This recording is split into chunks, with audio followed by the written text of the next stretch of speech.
नमस्कार दोस्तों, मेरा नाम नीलम है और मेरे पति अखिल, जिनका खुद का बिजनेस है। वे स्वभाव से और शरीर से बहुत ही अच्छे हैं, पर उनके टूर से मुझे बहुत चिढ़ होती है। महीने के 15 दिन वे टूर पे होते हैं और मैं घर में अकेली ही होती हूँ। हमारा शहर के बाहर एक बड़ा सा बंगला है। आसपास सब बड़े बड़े बंगले ही थे, तो किसी से ज्यादा जान पहचान नहीं थी। इसीलिए जब भी अखिल टूर पर चला जाता तो मैं बहुत बोर हो जाती घर में अकेली बैठकर, और कुछ भी करने को नहीं होता था। रामू काका हमारे घर में नौकर है। उनकी उम्र लगभग 65 साल थी, फिर भी घर के सभी काम कर लेते हैं। मुझे कोई काम नहीं करना पड़ता है। अगर शहर जाना हो तो चाचा ही ड्राइविंग करते थे, तो मैंने कभी ड्राइविंग सीखी ही नहीं। एक दिन रामू काका ने कहा कि मालकिन, मुझे कुछ दिन के लिए छुट्टी चाहिए। जब मैंने काका से पूछा आपको अब क्यों जाना है, तो तभी चाचा बोले, मालकिन पिछले 4 साल से घर नहीं गए हैं, घरवाली बहुत याद कर रही है। मैंने हंसते हुए काका कहा, अभी इस उम्र में घरवाली? काका, मगर आपको भी पता है ना, मैं सब कुछ अकेले नहीं संभाल सकती, और आप अगर 15 दिन के बाद चले जाते तो तब तक साहब भी आ जाते। रामू काका ने कहा, आप फिक्र मत करो, मैंने घर के काम के लिए अपने भतीजे को बोला है। मुझे रामू काका पर तो मुझे भरोसा था, पर उसके भतीजे पर, नए आदमी पर एकदम से भरोसा रखना थोड़ा मुश्किल ही था। तो मैंने काका से पूछा, भरोसेमंद तो है ना? रामू काका बोला, मालकिन मेरी जबान है। मैंने कहा, तो फिर ठीक है, कब जा रहे हैं आप? कल रात को ही निकलेंगे, काका बोले। चाचा छुट्टी पे जा रहे थे तो मुझे डर सा लग रहा था। मेरी शादी होने के बाद पहली बार काका छुट्टी ले रहे थे। अब सब काम मुझे करना था, इस डर से ही मैं उन्हें ना कह रही थी। पर उन्होंने भी चालाकी से अपने भतीजे को काम पे लगा दिया, तो मुझे कोई कारण ही नहीं बचा ना कहने को। दूसरे दिन काका अपने भतीजे को लेकर आ गया। मालकिन, यह लो, वीरू को ले आया हूँ। मैंने उससे अपने बारे में सब कुछ पूछा और क्या क्या काम आता है। सारी जानकारी लेने के बाद काका से कहा, इसे सब कुछ समझा दो, सब काम वगैरह, मैं बाहर जा रही हूँ। मैंने उन्हें बताया और घर से बाहर निकली। बाहर टैक्सी पकड़कर मैं शहर चली गई। वापस घर में आते ही वीरू ने मुझे पानी लाकर दिया। फिर उसे रात का खाना ऊपर बेडरूम में लाने को बोलकर मैं बेडरूम में चली गई। शाम को मैंने काका को पैसे दिए। उसी रात की गाड़ी से काका अपने गांव को चले गए। दूसरे दिन सुबह बेडरूम का दरवाजा बजने से मेरी नींद खुली। कौन है? मैंने पूछा तो बाहर वीरू चाय लेकर आया था। मैंने उठकर अपना गाउन ठीक किया और दरवाजा खोला। उसने चाय टेबल पर रखी और चला गया। मैंने चाय पीते पीते पेपर पढ़ा रही थी, तभी फोन की घंटी बजी। मेरी बहन रीमा का फोन था। उसने मुझे पूछा, दीदी आज दोपहर को टाइम है क्या? मैंने कहा, हाँ है ना, क्या बात है? रीमा बोली, कुछ नहीं, बहुत दिन हुए तुमसे मिले हुए, तो सोचा तुमसे मिल लूं। मैंने कहा, मैं एक फ्रेंड के घर जा रही हूँ, दोपहर को 4 बजे तक लौटूंगी। तुम ऐसा करो, 4 बजे आ जाओ। मैंने वीरू को बुलाया और कहा, दोपहर को मेरी बहन आने वाली है, दोपहर को खाना थोड़ा ज्यादा बनाना। मैं बाहर जा रही हूँ, दरवाजा बंद कर लेना। उसको बोलकर मैं घर से बाहर निकली। मेरा काम 3 बजे ही खत्म हो गया। मैं रिक्शा पकड़कर घर की तरफ निकली। 4 बजे रीमा आने वाली थी। उसके साथ क्या क्या बातें करनी है, इस बारे में मैं सोचने लगी। रीमा मेरे से 2 साल छोटी थी। सबसे छोटी होने के कारण बड़े ही लाड़ प्यार से पली बड़ी थी। शादी के बाद भी उसका स्वभाव नहीं बदला था। वह बहुत बार मुझे कहती, दीदी जीजू को तो अपना बिजनेस प्यारा है, तुम क्यों अपने आप को तड़ी दे पा रही हो? कोई जवान नौकर रखो ना अपने यहाँ काम पे, वह तुम्हारा सारा काम करेगा। वह हमेशा से ही ऐसे बिंदास बोलती थी, पर मुझे नहीं लगता कि उसने भी कभी ऐसा कुछ किया होगा। जब मैं लॉक खोलकर घर के अंदर गई, वीरू कहीं दिखाई नहीं दे रहा था, तो मैंने खुद ही किचन में जाकर फ्रिज में से पानी निकालकर पिया। फिर हॉल में सोफे पर बैठकर आंख बंद करके बैठ गई। अचानक ही कुछ आवाज कानों में पड़ी। मैंने आंखें खोलकर देखा तो कुछ भी नहीं था। शायद मुझे वहम हो रहा था। यह सोचकर फिर से आंखें बंद कर लेट गई, लेकिन फिर से वही आवाज सुनाई पड़ी। मैंने ध्यान दिया तो पता चला आवाज ऊपर के बेडरूम से आ रही थी। मेरे बेडरूम के पास एक गेस्ट रूम है, उसी रूम से। वीरू मेरे न रहते मेरे बेडरूम में जाने की हिम्मत नहीं करेगा, इसीलिए थोड़ा डरते हुए मैं ऊपर जाने लगी। जैसे जैसे मैं रूम के पास जा रही थी वैसे ही आवाजें तेज होने लगी। ये तो किसी औरत की आवाज थी, मगर कौन हो सकता है? मुझे अजीब अजीब ख्याल आने लगे। पता नहीं कौन होगा। अभी उसे रंगे हाथ पकड़ती हूँ। मैंने देखा 4 बजने को है। अगर रीमा ने यह देख लिया तो पहले वीरू को थप्पड़ जड़ देगी, फिर उसे घर से बाहर निकाल देगी। मैं घर में अकेली होती हूँ। उसे पता है मेरी इतनी चिंता तो उसे भी है, आखिरकार मेरी बहन है वह। मेरे मन में मेरी बहन का ख्याल आया। मैंने मन में सोचा, भाड़ में जाए यह वीरू, बाहर आने के बाद उसे देखती हूँ। मैं पहले नीचे जाकर बैठती हूँ, सीमा आ गई तो गजब हो जाएगा। बहुत ही बिंदास है वह, मेरे ऊपर भी शक ले सकती है। मैं नीचे जाने के लिए मुड़ी, तभी वीरू की आवाज मेरे कानों में पड़ी। फिर उस औरत की आवाज सुनाई दी।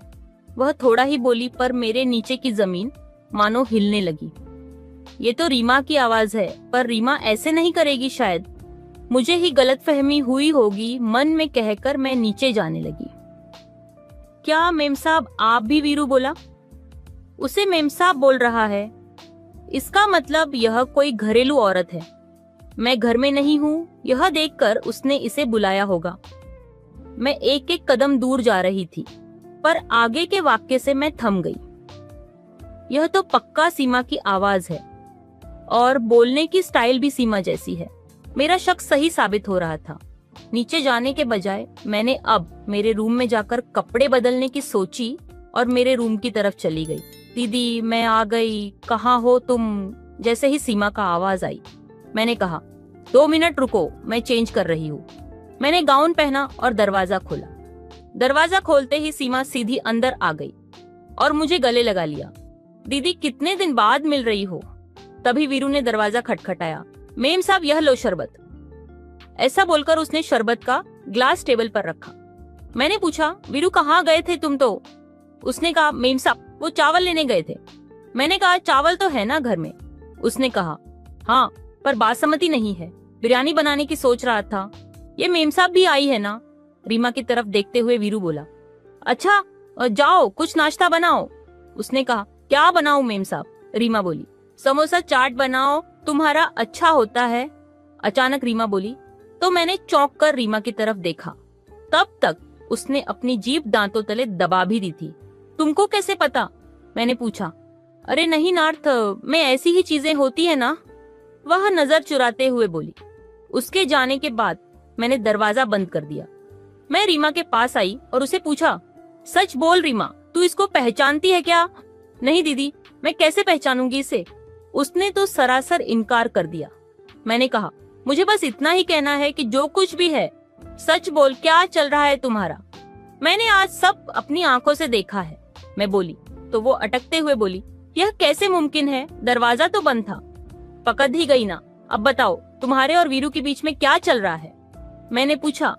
रीमा ने अपनी कहानी बतानी शुरू कर दी और कहा, दीदी कहानी की शुरुआत पिछली होली से हुई थी। तुम्हें तो पता है राकेश हमेशा टूर पर रहते हैं। मैं भी तुम्हारी तरह घर में अकेली रहती हूँ, मुझे भी घर खाने को दौड़ता है। तुम्हें तो पता ही है दीदी कि मैं कितने बिंदास टाइप की हूँ। हुआ ऐसे कि पिछली होली पर मैं और मेरी दोस्त सभी इकट्ठा होकर होली का एंजॉय करने का फैसला किया। सभी लोग उस दिन रंग की मस्ती में डूबे हुए थे और ठंडाई पी रहे थे। मुझे और मेरी दोस्तों को पता नहीं था कि ठंडाई में इतना नशा होगा। पहले तो बहुत अच्छा लगा, लेकिन हमें पता नहीं चला कि हमने कुछ ज्यादा ही पी ली थी। घर पर आने के बाद मैं कभी अपने आप हंसने लगती और कभी अपने आप रोने लगती। वीरू जब शाम को घर पर आया तो उसने मेरा यह हाल देखा तो वह मुझे बोला, मेम साहब आपने यह क्या कर दिया? मैंने वीरू को देखते ही पता नहीं मेरी दबी हुई इच्छाएं अपने आप बाहर आने लगी। मैंने वीरू से कहा कि वह अपने पति से प्यार ना मिलने की वजह से दुखी है। मैंने पता नहीं वीरू के साथ क्या क्या किया, लेकिन वीरू बिल्कुल स्वामी भक्त था। उसने मुझे जैसे तैसे सुला दिया और अगली सुबह जब मैं उठी तो मेरा पूरा शरीर दर्द कर रहा था। मैंने वीरू को मालिश के लिए कहा तो उसने मना कर दिया, लेकिन मैंने जबरदस्ती मालिश के लिए मनाया। मुझे उससे काफी रिलीफ महसूस हुई और मैं एकदम ठीक हो गई। अब मेरा यह रोज का हो गया था, पर पिछले महीने बहुत बड़ी प्रॉब्लम हो गई। राकेश 2 महीने के लिए टूर पर गया था। वीरू मेरी मालिश कर रहा था, उतने में राकेश आ गया और उसने यह सब देखते ही राकेश गुस्सा हो गया। उसके बाद हम दोनों के बहुत झगड़े हुए। राकेश ने वीरू को घर से निकाल दिया और मुझे मुंह ना खोलने के शर्त पर घर में रख लिया। राकेश भी अब सारे टूर कैंसिल करके घर में ही रहता। मैं किसी को कुछ बता भी नहीं सकती थी। आज तुम्हें सरप्राइज देने के लिए मैं जल्दी यहाँ आ गई। 2 बजे तब वीरू ने दरवाजा खोला। उसे देखते ही मैं कुछ कह न सकी और मेरा रोना निकल आया, क्योंकि मेरे कारण एक निर्दोष और स्वामी भक्त नौकर को अपनी नौकरी खोनी पड़ी थी। वीरू को डर था कि कहीं तुम्हें हमारी बातों का पता चल गया तो तुम उसे नौकरी से निकाल दोगी। इसीलिए उसने मुझे ऊपर गेस्ट रूम में ले गया। मैं वीरू से माफी मांगने लायक भी नहीं थी, क्योंकि यह सब मेरी वजह से हुआ था। इन्हीं सब बातों के बीच आप आ गई। मुझे अपने आप पर बहुत गुस्सा आ रहा था, क्योंकि मैंने अपनी बहन और नौकर पर शक किया। मैंने रीमा से कहा, इतना कुछ हुआ, तुमने मुझे बताया क्यों नहीं? रीमा ने अपनी घड़ी की तरफ देखा तो शाम के 7 बजे थे। वह जल्दी से उठी और मुझे बोली, चलो दीदी, मैं चलती हूँ। राकेश मेरी राह देख रहा होगा, नहीं तो वह इधर आ जाएगा और उसने वीरू को यहाँ देख लिया तो मेरी खैर नहीं। शाम को जब मैं नीचे जाकर खाना खाने लगी, वीरू मेरे सामने नहीं आ रहा था। शायद वह डर गया था कि दोपहर की बात मुझे पता न चल जाए। मैंने खाना खत्म किया और ऊपर जाकर बेड पर सो गई। दिमाग में फिर भी वही ख्याल बार बार आ रहे थे, पर क्या करूं, कुछ समझ में नहीं आ रहा था। सोचते सोचते कब मेरी आंख लग गई मुझे पता नहीं चला। दूसरे दिन वीरू मुझे बोला, मेम साहब आज दोपहर को छुट्टी चाहिए। हाँ कोई बात नहीं, मैंने उसे छुट्टी दे दी। वह खुश हुआ और अपना काम करने लगा। दोपहर को वह मेरे कमरे के बाहर आया और दरवाजा खटखटाया। मैं कुछ सोचते हुए बालकनी में खड़ी थी। यह भांग क्या होती है मुझे समझ में नहीं आ रहा था। उसके बारे में मैंने सिर्फ सुना था, पर रीमा की बातें सुनने के बाद मेरा मन भी कर रहा था। वीरू ने कहा, हम जा रहे मेम साहब। तो मैंने पूछा, पर जा कहाँ रहे हो? उसने कहा, भैया के घर पर। मैं सुनते हुए बोली, तो मेरा एक काम करोगे? उसने कहा, क्या मेम साहब? मुझे रीमा के घर छोड़ दो और वहीं से तुम चले जाओ। मैं बोली। वीरू ने कहा, नहीं मेम साहब, हम उनके घर के पास में छोड़ सकते हैं, पर उनके घर नहीं जा सकते हैं। हाँ ठीक है, तुम गाड़ी निकालो, मैं तैयार होकर आती हूँ। वह नीचे गाड़ी निकालने चला गया। वीरू ने गाड़ी चालू की। रास्ते में मैंने पूछा, आज किस लिए जा रहे हो तुम? वह बोला, अभी जाकर हम भर पेट खाऊंगा। भाभी के हाथ का खाना वह सब बारीकी से बताने लगा। उसकी बातें सुनकर मुझे उससे छोटे छोटे काम करता था, लेकिन खुशी क्या है उसे पता थी। और हम इतना पैसा कमाते हैं, ऐश में रहते हैं, फिर भी सुख नहीं। उसने रीमा के घर के पास में ही गाड़ी खड़ी की। वह पीछे से बोला, मैं आपको 7 बजे लेने को आऊंगा। मैंने हाँ में सिर हिलाया और रीमा के घर चली गई। रीमा के घर आकर कुछ अजीब ही लगा। रीमा और राकेश के बीच दूरियां बहुत बढ़ गई थी। राकेश शाम को काम के सिलसिले में बाहर चला गया था। एक छोटी सी गलती की वजह से उन दोनों के बीच जो दूरियां बनी थी वह शायद कभी ही पूर्ति हो पाएगी। दोस्तों, बात की सच्चाई जाने बिना कभी भी कोई फैसला नहीं करना चाहिए जिसमें आपको आगे जाकर पछताना पड़े। तो दोस्तों, कैसी लगी हमारी कहानी? अच्छी लगी हो तो हमारे चैनल को सब्सक्राइब करें। धन्यवाद। नमस्कार दोस्तों, मेरा नाम रोहित है और मैं सूरत का रहने वाला हूँ और एक प्राइवेट जॉब करता हूँ। मेरी सैलरी भी ठीक ठाक है। मैं काफी शर्मीले मिजाज का आदमी हूँ, सो कभी गर्लफ्रेंड नहीं बना पाया क्योंकि लड़कियों से बात करने की मेरी हिम्मत नहीं होती थी। मैं सूरत में फ्लैट लेकर रहता हूँ। मेरे सामने वाले फ्लैट में एक परिवार रहता है जिसमें एक महिला सदस्य और उसके सास ससुर रहते हैं। महिला का नाम सरला है और उसके पति दुबई के किसी अच्छी कंपनी में जॉब करते हैं और उसका यहाँ आना साल 2 साल में एकाध ही बार हो पाता है। सरला भाभी की शादी हुए लगभग साल भर हो रहा था और पड़ोसी होने के नाते उनके घर पे मेरा आना जाना भी होता था। लेकिन क्योंकि मैं शर्मीला था तो उनसे कभी इधर उधर की बातें नहीं करता था। एक दिन सुबह भाभी जान ने मेरे दरवाजे पे दस्तक दी। मैंने दरवाजा खोला तो कहने लगी कि मेरे घर पे चीनी खत्म हो गई है, थोड़ी चीनी दे दो। मैं उनको देखने में इतना लीन हो गया था कि पहली बार मैं उनकी बात को ठीक से सुन ही नहीं पाया। मैंने कहा, भाभी अभी नींद से उठा हूँ तो दिमाग काम नहीं कर रहा। फिर मैं उनको वहीं हॉल में छोड़कर किचन में चीनी लाने चला गया। मैंने अपना मोबाइल हॉल में रखा था तो भाभी ने जैसे ही खोला देखती रह गई। उन्होंने मुझे देखते ही पूछा, ये क्या है रोहित? मैं एकदम से सकपका गया। उन्होंने बिना किसी भाव को प्रदर्शित किए हुए कहा, मैं तो तुम्हें बहुत शरीफ समझती थी। फिर वो बोली, कोई बात नहीं, आज के जमाने में ये कॉमन है। मैं चुप रहा तो भाभी बोली, अच्छा लाओ चीनी दो, अब बहुत देर हो गई। मैंने चीनी का कटोरा उनको थमा दिया। उसी रात को वो फिर मेरे कमरे में कटोरा लौटाने के लिए आई। मैंने उन्हें बैठने को कहा तो वो सोफे पे बैठ गईं। थोड़ी देर इधर उधर की बातें हुई। फिर आखिरी में वो बोली, रोहित तुमसे एक बात करनी थी। मैंने कहा, हाँ बोलिए भाभी।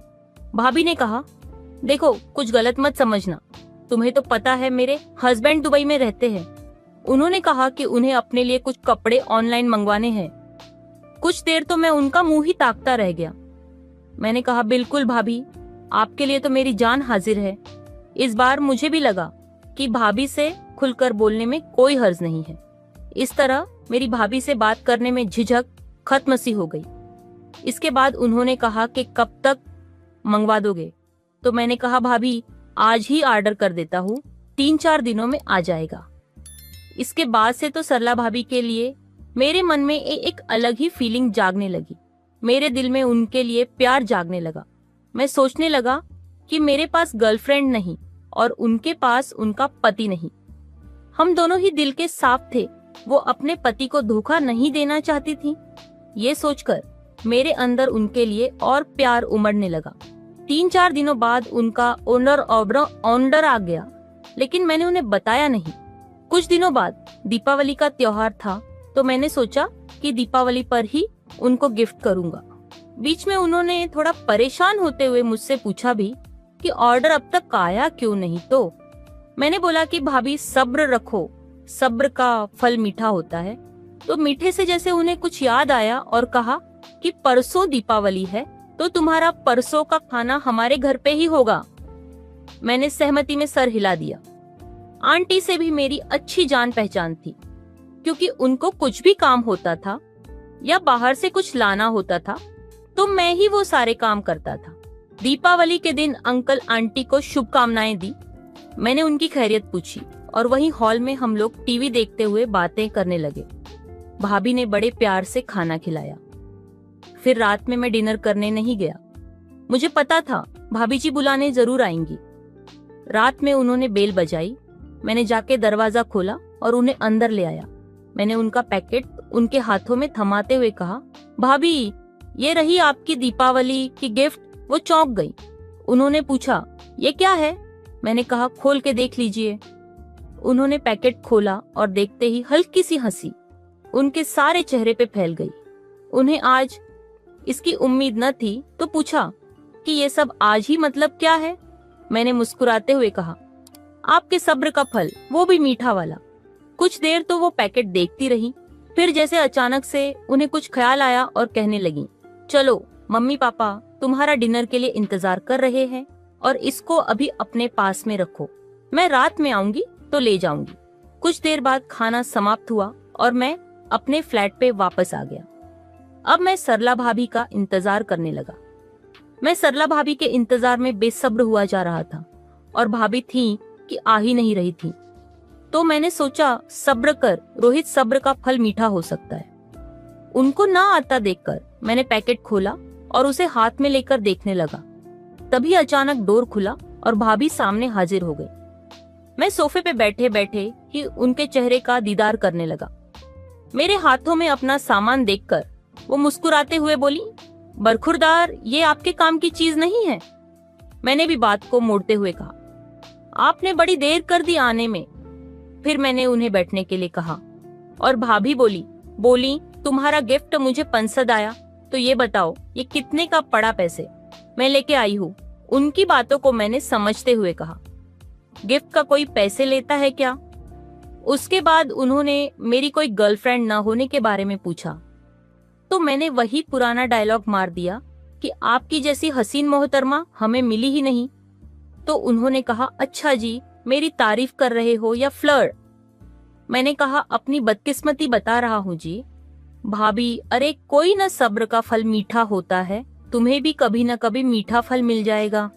इसके बाद कहने लगी, रोहित अब मैं चलती हूँ, काफी लेट हो गया है। मैं भी अपने बेड पे गया और भाभी के बारे में सोचने लगा। उनके और मेरे बीच में जो कुछ चल रहा था वो सामान्य नहीं था। मुझे लग रहा था कि आगे चलकर हमारे बीच एक नया रिश्ता बनने वाला है। यही सब सोचते सोचते मेरी आंख लग गई और मैं नींद के आगोश में चला गया। अगले दिन शाम को हमारी मुलाकात हुई तो मैंने भाभी से पूछा कि फल मीठा था कि तीखा।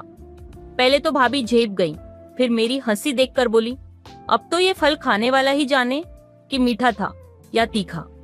मुझे समझ में नहीं आया कि इस बात पे मैं कैसे रिएक्ट करूं। मुझे ऐसे जवाब की उम्मीद नहीं थी। कुछ दिन हमारी मुलाकात नहीं हुई। एक रात को मैं हाल में लैपटॉप पे गाना लगा के ओमेक बंद करके गाने सुन रहा था। लैपटॉप पे मेरा मनपसंद गाना बजा जा रहा था और मैं आंखें बंद करके किसी और ही दुनिया में खोया हुआ था। अचानक पीछे से मेरे कान में किसी ने जोर से चिल्लाया, लो मैं आ गई। मैं चौंक कर हड़बड़ी में उठ गया और पीछे मुड़ा और देखा तो सरला भाभी खड़ी थी। उन्होंने मुझे घूरते हुए कहा, तो बरखुरदार, किसी के इंतजार में पुराने गाने सुन रहे हैं? आपके सपनों की रानी तो नहीं आई, लेकिन मैं चली आई। फिर भाभी ने कहा, तुम्हारे पास तो बहुत बढ़िया गाने हैं, कुछ मेरे मोबाइल में भी डाल दो।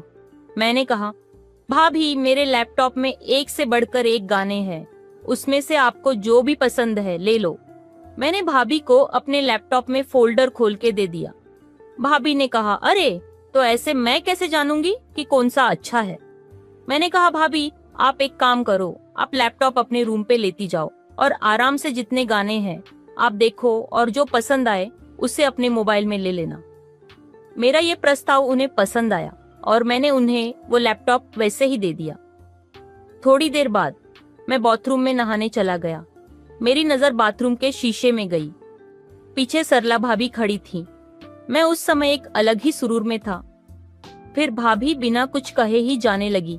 पता नहीं भाभी कितने देर से खड़ी थी। मैं वैसे ही दौड़ा तो मेरा पैर फिसल गया और मैं बाथरूम के दरवाजे से होते हुए धड़ाम से बाहर की ओर गिरा। मेरे मुंह से जोर से कराहने की आवाज निकली।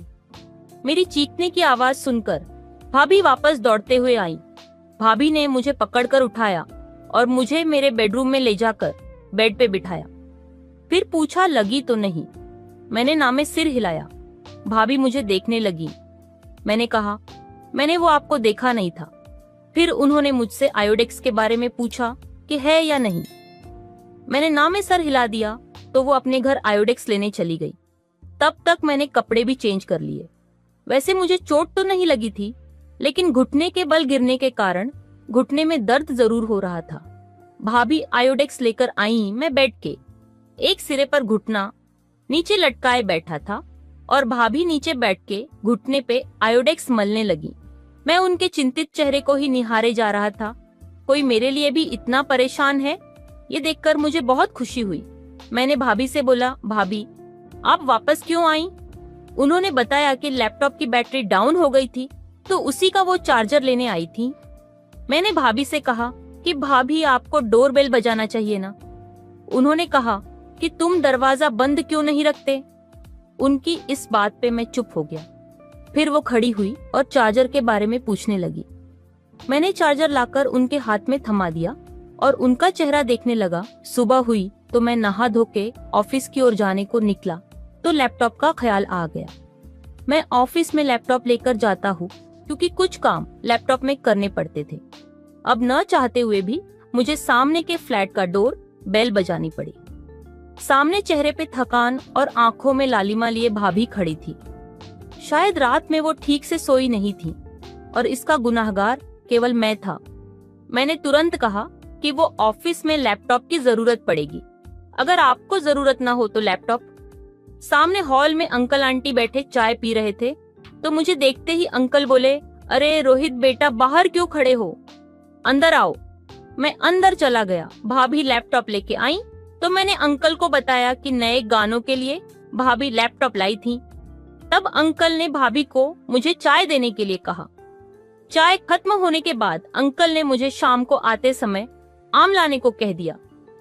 आम का नाम सुनते ही मैं भाभी की तरफ देख क्योंकि हंस दिया। वो झेप गई और दूसरे तरफ देखने लग गई। मैंने अंकल से कहा, अंकल मार्केट में तो कई प्रकार के आम हैं, आपको कौन सा चाहिए? आंटी भाभी से पूछने लगी कि बेटा कौन सा आम मंगाए। मैं भाभी को देख के बोल दिया, भाभी को शायद बिना गुठलियों वाले आम पसंद होंगे। मैं इतना कहकर हंसने लगा। अंकल चौंक के बोले, अरे ऐसा भी कोई आम होता है क्या?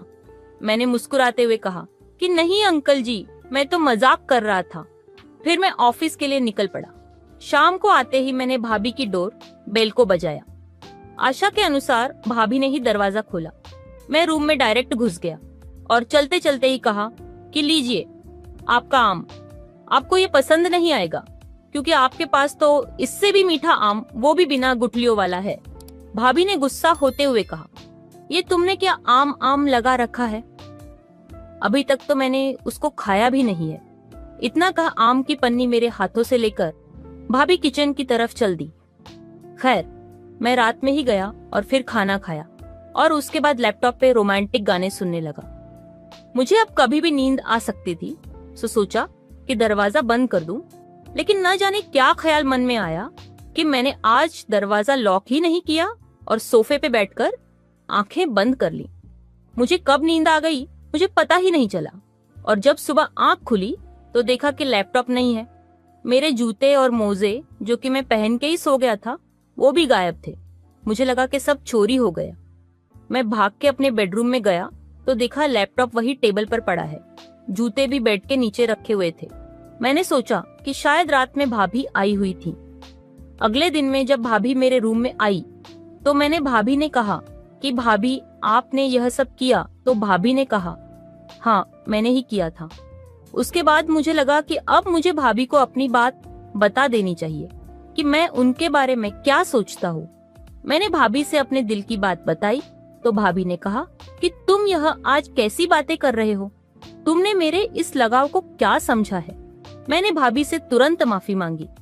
फिर भाभी ने बड़े ही प्यार से समझाया कि तुम्हारी उम्र ही ऐसी है जिसमें तुम कुछ ज्यादा ही सोच लेते हो। उन्होंने मेरी तरफ देखते हुए कहा, पता है एक औरत की ख्वाहिश क्या होती है? उसकी सबसे बड़ी इच्छा होती है कि इस दुनिया में एक इंसान ऐसा हो जो उसकी भावनाओं को समझे, उसकी कद्र करे और सबसे बड़ी बात, उसे बिना किसी स्वार्थ के निभाए।